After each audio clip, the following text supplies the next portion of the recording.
Dirty Birds, what's up? And welcome to another episode of Falcons Final Whistle presented by Zaxby's. I'm your host, Will McFadden, joined as always by Tori, McElhaney, and Terrin Waack, and we are here to recap the second and final joint practice between the Miami Dolphins and the Atlanta Falcons. Tori, we'll start with you. What did you see out there today, and how did it maybe compare and contrast with what you saw on day one? Well, the way that Terrin and I split up the work these last 2 days is I spent Tuesday with the defense. She spent Tuesday with the offense, and then we switched for today on Wednesday. So it was interesting because all I can go off of from what the offense did the day before was based on Terrin's notes. And so going back and looking at those, it was very evident that things got off to a slow start. I know we talked about that yesterday. Today didn't feel like that at all. Today felt a lot more clean. It felt like there were a lot more opportunities for Kirk Cousins to connect to guys. I mean, he went 12 of 15 by my count. So, and I will say, I want to say like he completed 9 of his first 10 passes on the entire day. So he came out of the gate. Fast start. It was, I thought that it was productive. There wasn't a lot of, there were no one-on-ones. There were no 7-on-7. It was a lot of 11-on-11 teamwork today, which I think was a byproduct of what Raheem Morris said before, where he was like, practice is going to load down today, whereas yesterday's was a bit more higher intensity. But I still felt like a lot of good work got put in. Terrin, you got the chance to watch the defense for the first time. They had a great start, I think, to the joint sessions. What did you see from them on day 2? Right. I think they still had a really good second day, so it's kind of funny to hear how the offense flipped. Maybe I was the bad luck charm over there, but just kidding. TJ Yates, quarterback's coach, did say prior to practice that the Falcons had a really slow start yesterday to begin, which I noted on this podcast and in yesterday's camp report that like Kirk had 3 incompletions in his first series. So to hear that he went 9 of 10 right off the gate is like you can see that adjustment had taken place. And yeah, you do have to acknowledge the fact that they flew all the way here. The weather is completely different. It's a whole new environment. Like just everything has changed. So that makes sense. I mean, it is what it is there. But with the defense, their consistency continued into day 2. So it's good to see that they were able to start fast, continue fast, and not have a drop-off even the second day. Because I feel like in training camps, from my experience, they flip kind of the days. I wasn't here in Miami last year, but I know like joint practices between the New Orleans Saints and Green Bay Packers 2 years ago was like one day, one team had an advantage, the other team had an advantage. Yeah. I feel like we flipped units, so I think it's hard to say one or the other. Right. But I do think Atlanta had the defensive advantage over Miami today defensively because the first team, Dolphins, didn't get into the end zone once, even though, like, which was weird, they started in the red zone in their first period, which I thought was different, rather than saving it for the end. We didn't get 2-minute or more red zone later because it's something we'll get to. But I just thought the starters played really well, and they were able to, like, maintain and control the Dolphins' offense. Switching between offense and defense out loud is really difficult. It really is, yeah. I'm like, cognitively, oh my gosh, figuring it out. We are dehydrated. Drained. Yeah, this Sun is drained. Literally, like, yeah. But I am consciously going back and forth. That's probably the one I wanted. Yeah. Anyways, the defense did really well. Long story short. Well, I'm almost wondering, and this is a little, I guess, behind the scenes procedural thing. Did y'all like the experience of switching and kind of doing offense one day, defense the other, or would you have preferred like, hey, Terrin, you're locked in on defense for these 2 days. Tori, you're locked in on the offense and kind of own your situation. It kind of goes back and forth for me. I am glad that I got to see. I feel like I would have felt weird if I wouldn't have been able to see the whole thing. Going into Friday being like, I have watched no the idea. defense in 2 days? Right, yeah. I think that would have been weird, and I feel like I wouldn't have been able to speak with authority on, you know, if I was just watching the defense for 2 days, I don't think I would have been able to speak with authority on how Michael Penix has looked. And like, that's such a big part of like how the wide receiver rotation looked, how this offensive line was blocking, you know, all of those things I wouldn't have been able to speak on. So I do think that it was for the best that we split it the way that we did. But on the flip side, especially with the offense, it's kind of like I had like the bad taste in my mouth, and here you are, like it's grand old time. Like here's the sugar. Right. So I see both sides of it. It's the details, right? It's like the little things that you see are incremental changes, or like, so and so got only 7 reps like on day 1, and then on day 2 got 14 reps, and it's like, wow, he really did a lot with those 7. I felt, and maybe the coaches did too. Like just give me the tape of all of it. Yeah, give us all the all 22. Yeah. We would devour that. But let's go ahead and get into kind of our main topic for today's show. We kind of put it off a little bit because it's not the most fun thing to talk about. It actually sucks. it really, really does. So practice concluded partially because of Rondale Moore went to the turf at the back of the end zone. I was right there in front of it, but I kind of only saw it out of the corner of my eye because the play, as Tori noted in the camp report, was going to the other corner of the end zone. And so just because I happened to be 10 feet away, like I saw him go to the ground, but it had been a physical kind of day, especially in the secondary for Miami, that I didn't know if he had just kind of been pushed to the ground by the defender or what have you, but it very quickly became apparent that something was wrong. He reached down towards his right leg. The kind of Dolphins players in the vicinity reacted and I mean, Rondale, you could kind of hear him not being okay with the situation. So everybody came over, circled around Rondale. Falcons players took a knee. They did a team prayer afterwards, but they brought out a stretcher, carted him off. No news on anything at this point, but it did not look good. So I even feel gross almost being like, what are your reactions to that injury? Because we all know what the reactions are. So I thought it was a nice moment of solidarity for the two teams, but obviously you hate to see that. So maybe the way to talk about it is if Rondale Moore is going to miss an extended period of time, how do the Falcons go about filling that vacancy? We'd seen Ray McLeod working with the ones in camp, so the starters in quotes may not be impacted, but Rondale Moore was probably going to be a pretty big part of this offense, and hopefully he still can be. Mm-hmm. Again, we don't know anything at this point of how this is all going to play out. But Terrin, is there anybody that you've maybe seen so far in camp that has kind of caught your eye at wide receiver who maybe could kind of like fill this vacancy? I know we had been bouncing back and forth for the wide receiver 3 position between Ray McLeod and Rondale Moore. So that battle becomes a one-man show, unfortunately. But Ray deserves it. I'm not saying it would have been like No, he's done his part. Right. It's not that he doesn't deserve it. It's he has deserved it, and it's just unfortunate that Rondale doesn't have a shot at it. That's the point here. But Ray's been doing really well. I know Ike Hillard adores him and sees so much potential in him, and we've seen sparks of that potential where he can be a really good option as that third receiver. I know Casey Washington is another option. You just look at him and you see athlete. Mm-hmm. Yeah. His calves, oh my gosh. Yes. The first mention of Casey Washington's calves on this podcast. Hopefully not the last. I can't resist. I mean, neither. It's an apple in there. Doc, it was almost an HR violation how much I was ogling this man's calves on the first day of training camp. It's wild. You just look at him and you're like, athlete. Yep. You can't do anything else besides compete. I'm sure you're brilliant in other regards, but you can only compete. You want to talk about beach volleyball game that we played last night?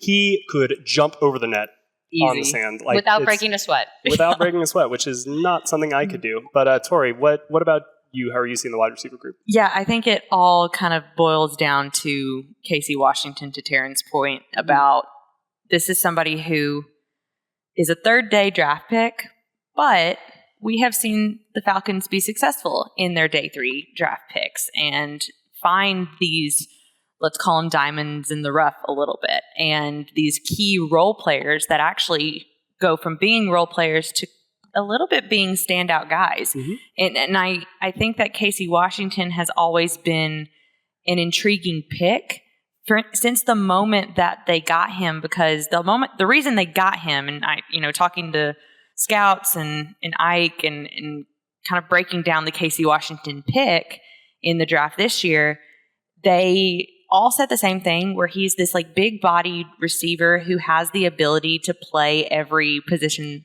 that they need him to as a receiver.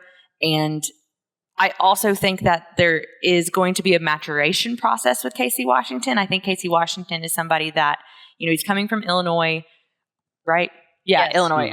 For some reason, I was like Indiana, and then I was like, wait, I don't know why Illinois is so tricky for me too. Yeah, Illinois. U of I. Illinois. The Fighting Illini. The Illini. He's coming from there, and his production wasn't stellar at Illinois. This is not somebody who just absolutely lit up the stat sheet with play, but he is somebody who I think was consistent for Illinois, and and I also think that the Falcons really just like the fact that he has this skill set to they can mold him into what they need him to be. And in this case, when you don't know what the future holds for Rondale Moore, I think that presents Casey Washington with an opportunity to slide right into whatever. Because if you're looking at the depth chart, and I know depth charts don't mean a whole lot, you take them with a grain of salt, but the most recent depth chart for this preseason game came out, and Darnell Mooney, it went one of the wide receiver slots. It's Darnell Mooney, Rondale Moore, Casey Washington. So is it something as simple as Casey Washington just slots right up in there behind Darnell Mooney? But also you have to think about it too, where Rondale Moore, there is something to be said about him as a slot receiver. So does that kind of expound Ray McLeod a little, his usage a little bit more? Or does Casey Washington have that ability as well? I mean, there are just a lot of moving pieces, but I think the crux of it, the linchpin of it, if you will, is Casey Washington. Yeah, I mean, I like the way that you kind of laid that out, because if you go back to Tori's piece kind of earlier this summer on Casey Washington and detailing exactly what the coaches see in him, there's no question that he is, as most day 3 picks are, a project. Mm-hmm. You project what the player will be, especially when you look and contrast that with his production at Illinois. But what has been the defining term, I think, of training camp so far? Role clarity. So when you look at Casey Washington, who can do kind of a little bit of everything, that is where, when they viewed him as a college player and as a potential pro, I have to think that once the Falcons got their hands on him, they knew exactly what they wanted to do with him, even though he can do multiple different things. But that in and of itself is a role, to be kind of that Swiss Army knife. And if there is really one player in this receiving group that I think is more not tied to their specific area on the field, it's Ray McLeod. I thought it was Drake. See, but I think Drake can move we have seen them motion him in, go tight bunches. He can go out and be the X. He can operate in the slot a little bit. I just kind of look at Ray as more of that pure slot receiver. And even somebody like Kadarius Hodge, you could probably put on the outside or on the inside. Casey Washington, outside or inside. Rondale was kind of an outside-inside guy, even though the slot is what excited me. But because Ray is really good in the slot, that's where I think they were finding different ways to use Rondale. And so when we look at who could take over that role, that position versatility, and that's why I think, Casey Washington and Kadarius Hodge are kind of the two guys to me that probably do bring that to the table a little bit. Something we haven't thought of, and I just double checked it, Rondale Moore was also going to be the backup kick returner. Mm-hmm. And I can't go a podcast without talking about my special team. Special teams, Terrin. Special teams. Especially with the change in format, to not have your backup. Again, we don't know. It could have just been a fluke of a moment. We really hope it was, and that he comes back on Friday and scores 8 touchdowns and is completely healthy and stronger than ever. Well, you think about we'd love that. Yeah, Jeff Okudah last year, I remember he got hurt early on in training camp, and I thought for sure watching it that he was done for the year. That was the first day of work for me. I was not great. But I remember that, and then he only missed the first 3 weeks of the season. Mm-hmm. It was the 2 weeks of the preseason, 3 weeks of of the regular season, and I remember being shocked about that because it didn't look good. Right. So you hope for the best. Modern medicine. Yeah. Strong men. Mm-hmm. Hope for the best, plan for the worst. Exactly. And that's what the Falcons find themselves, unfortunately, having to do with the wide receiver group. But at least after an offseason where they kickoff returners. Although, Avery, I feel pretty confident that he, is going to be handling a lot of that stuff. Right. But yeah, no, I mean, it's definitely a notable observation because, that's any way that I think they could get Rondale involved, they were probably going to look for ways to do because I loved him coming out of Purdue. And I think it was one of those things that we were seeing him evolve more in the offense. He was growing. He was. It went from, he's primarily with the twos, he's primarily working with Michael Penix Jr. to the last probably 6-7 days, we've seen him get more opportunities with Kirk Cousins in the ones. Yep. And yeah. He had a good catch earlier in kind of near the start of practice today where it was on the right sideline. He kind of made a leaping. I think there was a penalty on the play, so it may not have stood, but he still did all the work. He made the play happen. So it was you could tell that the confidence was coming, the recognition, the familiarity in the offense. So again, we hate this for Rondale. It remains to be seen where things stand with him, but also how the Falcons will kind of pivot from this and figure out their plans moving forward. But let's go ahead and pivot ourselves and talk about who else we noticed out there in kind of a good fashion. Because I do think that there were some individual players today that stood out. Mm-hmm. Yeah, I think for me, because I was with the offense, so it goes back to what I was saying about Kirk Cousins and how on point he was. I think that not having a good day on the first day of joint practices could probably put somebody off for the remainder of the week. That dude is so positively pissed off. Yes. All the time. He is the most happy-go-lucky, just I demand perfection out of not only myself but everybody else. Yeah. Positively pissed off. New favorite term. Positively pissed off. Also, what was he said? A healthy amount of rage. See, there we go. That's him. He's a devil with a smile. It sounds like we're just going on about Kirk Cousins' demeanor, but I think that matters at that position. And I will say with Kirk, it could have been difficult. It could have been tough to come back after maybe a not as great practice as what you would want. But that's not what we saw, especially knowing that, he's likely, probably, definitely not playing in the preseason. So this is kind of the one chance that you get to really see him work with these ones in this starting offense.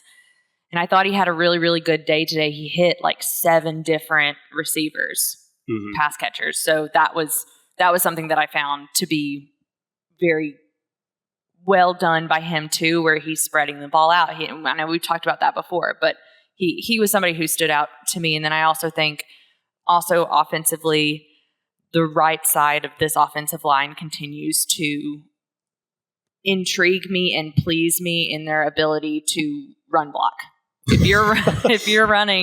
If Tyler Algier or Bijan Robinson are running down the right side behind Caleb McGarry, Chris Lindstrom, Drew Dahlman when he shifts that way, Ross Dwelly, Charlie Warner, whoever is helping out on that Name right more side. Players. Right. I love this. That's just kind of that. There was one play in particular that it was during early on in the red zone work, and the ball got handed off to Tyler, and I think I could have ran through that hole, and I'm not fast. My dad one time said that I'm kind of like a wind-up toy where I have to go backwards and really get going before I go forwards. I could have run through that hole because of how great the blocking scheme was. It was one of the best play designs I felt like I saw the entire day. Yeah. So those were some key things that stood out to me just from an offensive perspective. Terrin, I'm going to ask you about the defense in 1 second, but you and I were there to speak to TJ Yates before practice today, and one thing just kind of keeps sticking in my mind is he mentioned how Kirk just has such an awareness of where everybody is on the field kind of at all times. And that's, you would expect a 13-year veteran to kind of know that, but it's that check down ability. It's kind of understanding where my outlets are. So if this picture's cloudy, I know that this one's clear kind of on the backside.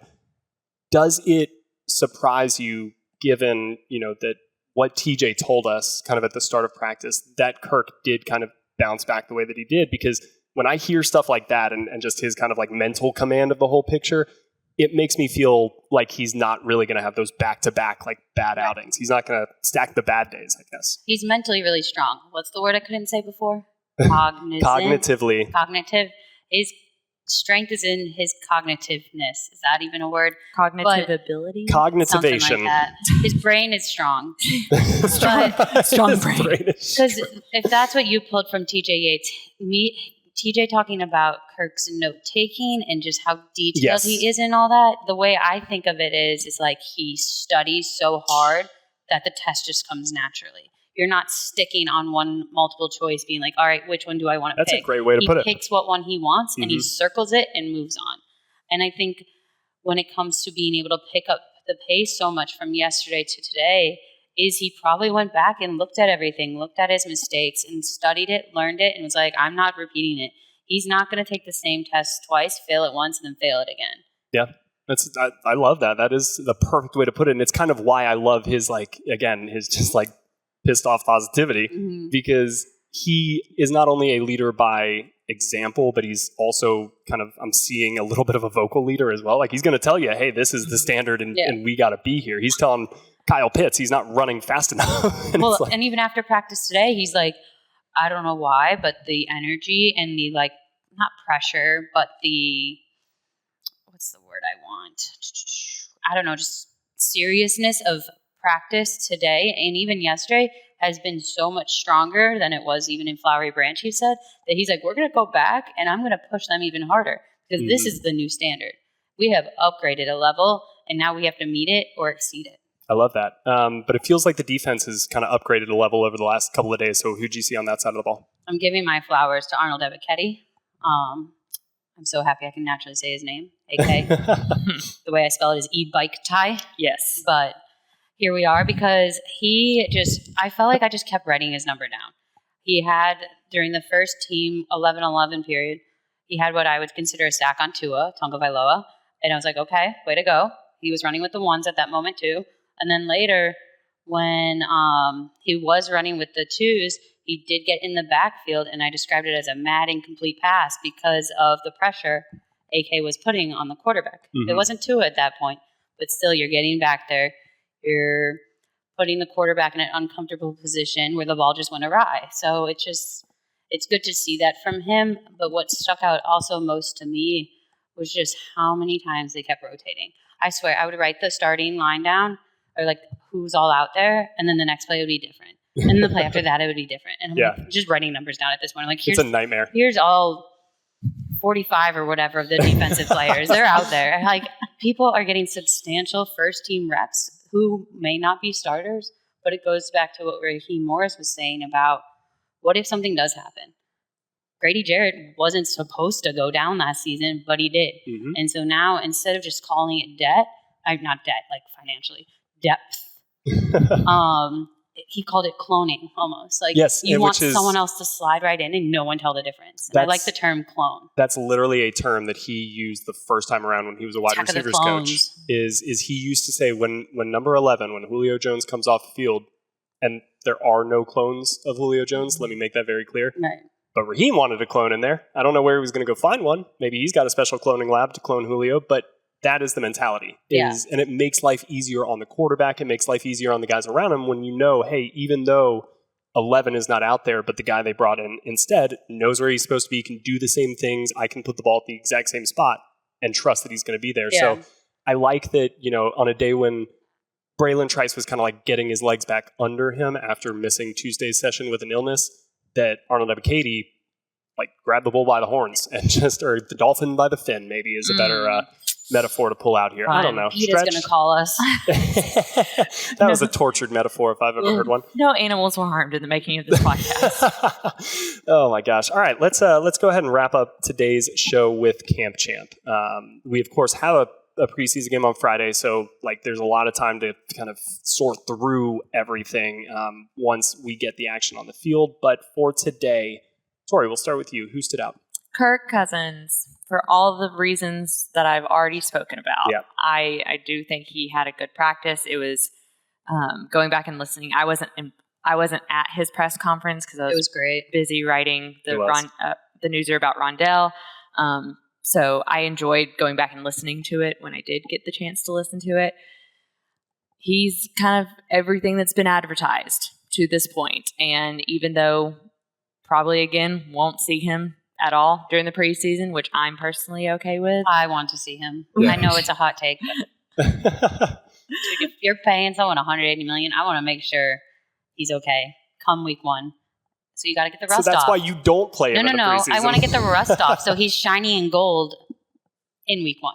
Get the rust off first. My argument is that I haven't seen a lot of rust from him. Just one Fair. series. Yeah. One series, one hit.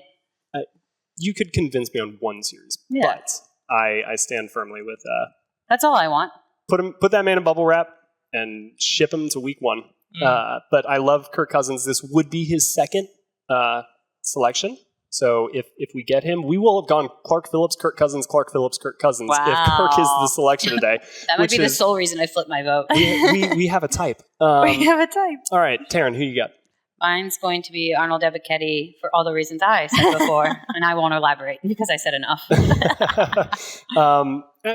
We can maybe spend 2 minutes talking about just like 59, 58. Well, I'm thinking Braylon Trice, Arnold Ebiketie, because Lorenzo Carter's on one side and James Smith-Williams, like those two are also getting the first team looks. Like Braylon Trice was back out there. He was, yeah. and he's looked sharp this camp. A lot of the conversation this offseason has been, where's the Falcons pass rush going to come from? It seems like with each passing day, we're getting like maybe one more piece of that puzzle kind of figured out.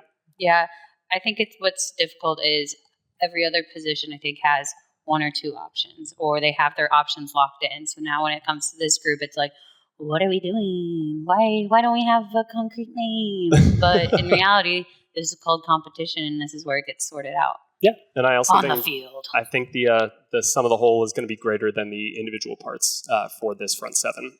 So that's a great pick. I'm going to go with Kyle Pitts, who we really haven't talked about a ton so far, but just continues to look solid. Like he's just looking like the player I think we all expected him to be coming out of college. There are many reasons why last year and the year before he didn't necessarily look like that player, but this offense seems to suit him. I think he's got a quarterback who he can look to and respect and kind of be like, when you say something, I am listening, right? Because the Falcons brought in all these young skill players expecting them to almost be the leaders of the team, and that's really, really hard to do when you come into the NFL and you don't maybe have that established quarterback. And he had Matt Ryan in year 1. I would have loved for him to have Matt Ryan for his first 3 years. And so I'm really excited to see what he, and more specifically what Kirk Cousins, is going to unlock with Kyle Pitts now that he looks totally healthy and like the athlete that we were all promised. So that's my pick for Kyle Pitts. Kind of like Arnold Ebiketie, though.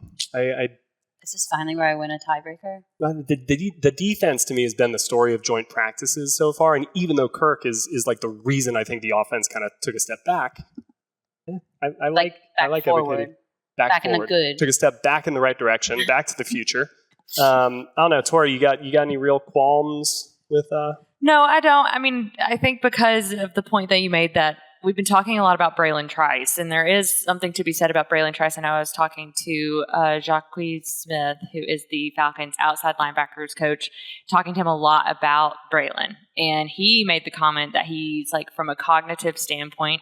Why does it come so naturally to you? From a mental standpoint, he said that he is ahead of schedule in terms of where he would think a rookie would be at this point in time, which is allowing him more opportunities, more time in rotation. AK who said he's like naturally mentally really good at this, at the pass rush and everything. So the fact that Braylon Trice has had to take this step back because he's not been feeling well over the last couple of days, we got to see more of Arnold Ebiketie, and I do agree that he made the most of his opportunities, and I think this just is going to be something to monitor and to watch.